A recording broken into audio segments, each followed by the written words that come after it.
honored guests, dignitaries, the Reverend Raphael Warnock, Dr. Christine King Farris, and Dr. Bernice King. I bring you all greetings from Georgia's 4th Congressional District, right outside of the 5th Congressional District.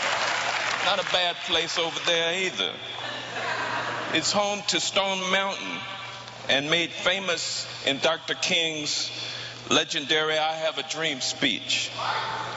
I greet you today, ladies and gentlemen, as a humble public servant who's had the good fortune and the honor of having a seat at the table of history. The history of being sworn into Congress with the first woman Speaker of the House of Representatives, the Honorable Nancy Pelosi.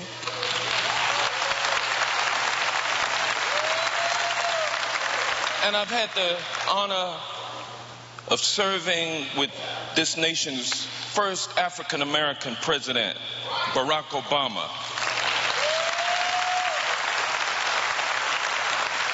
I was there when a black and a woman pulled the nation's economic car out of the ditch while lifting the nation's economy and the economic security of the multitudes into a sustained period of economic recovery with a higher level of personal financial security for working people and those needing a hand up. But sadly, some have forgotten from which they came.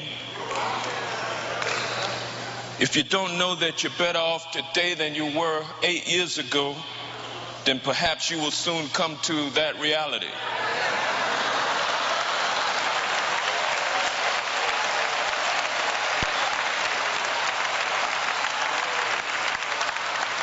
It seems ironic that the threat to the security, the financial security of working people and people looking for work,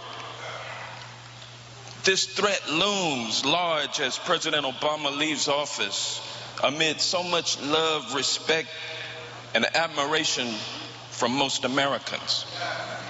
At a farewell meeting with members of the Congress about a week or so ago, President Obama told us, he said, quote, "Never stop fighting for what we believe in."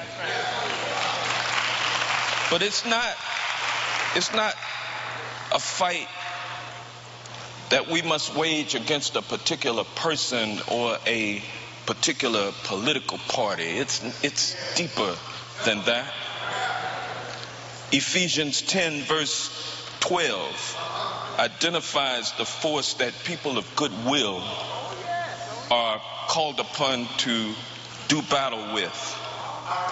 For we do not wrestle against flesh and blood, but against the rulers, against the authorities, against the cosmic powers over this present darkness, against the spiritual forces of evil in the heavenly places.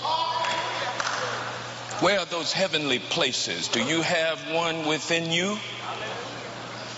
Where are you in terms of how you feel about your neighbor, regardless of their color, regardless of their economic condition or sexual persuasion, regardless of whether or not they're Muslim or not, or their sexual inclinations? Where are you? What kind of battle are you fighting, not just with your neighbor? And sometimes we do have to fight our neighbor. If our values get twisted and we're fighting for our values, we certainly have to fight. But what about within ourselves? Is the sleep monster afflicting you where you can't get out and fight when you have to fight? It's time for us, ladies and gentlemen, to wake up. Dr. Martin Luther King Jr. left a legacy. He blazed a legacy. He took us to the mountaintop.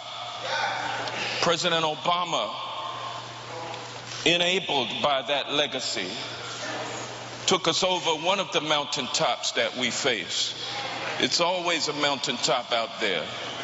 He took us over one and took us into the valley of certain degree of greater financial security for folks, working people. And so it's threatened, and we must do what we can, ladies and gentlemen, to make sure that we continue to fight for the values that we hold dear and that we care about our neighbors. We can't give up. And as John Lewis would say, we can't give in and we can't give out. So in closing, I want to honor Dr. King's legacy by acknowledging that all of us must work towards ensuring a strong foundation, supporting economic security for everyone, and extending the founding promise of life, liberty, and the pursuit of happiness for every American.